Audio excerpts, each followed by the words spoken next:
আমার চারতলা ছাদে এ দেখেন মৌসুমির সাইজ দেখেন, এগুলো মৌসুমি ধরিয়েছে। মৌসুমি গাছটা ছোট ঢপে ছিল, বড় ঢপে করা হয়েছে। এ দেখেন মৌসুমি, বেশ খেতে মিষ্টি, ভালো। আর এই দেখেন আমার আমের গাছ দেখেন চারতলার উপরে, এটা হচ্ছে 12 মাসে আম। এই দেখেন একটা আমের সাইজ, এই চলে এলো একটা আমের সাইজ। হ্যাঁ, এই দেখেন আমের সাইজ। তারপরে দেখেন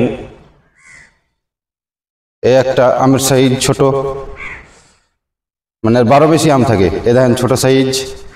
আর এই দেখেন সাইজ দেখেন আমের, এ দেখেন আম দেখেন, আর 12 মাসি আম, আর গামাহাই নেই, সারাকালি আম থাকবে। এবং মূলও ধরিয়েছিল, হ্যাঁ মূলগুলো ঝরে গেছে, একটা আম ধরেনি। এটা 12 মাসি আম ধরবে, 12 মাসই থাকবে আম। এটা আমার কাঁঠালের গাছ। কাঁঠালের গাছটা কত সুন্দর এবং কত বড় সাইজটা দেখেন, এটা কাঁঠাল। আর এটা একটা বেদানার গাছ, বেদানা ধরেছিল, আমার ছেলেগুলো সব পেড়ে খেয়ে নিয়েছে।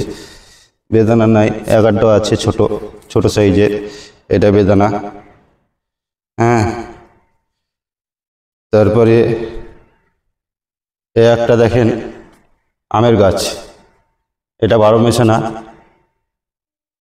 এটা একবারই ধরে বড় বড় আমগুলো।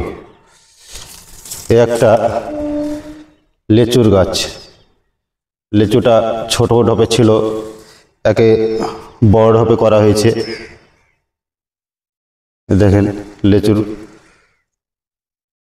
আর এগুলো সব ভেন্ডি গাছ। এই দেখেন একটা আমের গাছ, আর 12 মাসে আম থাকে এটাও। এই দেখেন মূল আছে, মূল ধরেছে। এবং এখানে 3টে আম আছে, এই দেখেন 3টে আম, এটাও 12 মাস আম। কিছুদিন আগে 3টে না কটা পেকেছিল, পেড়ে খেয়েছি, হেবি স্বাদ খেতে। আর এইটা হচ্ছে 12 মাসে আমড়া গাছ, যেটাকে বলছে বিলাতি আমড়া। আপনার এ সারাকালি আমড়া ধরবে।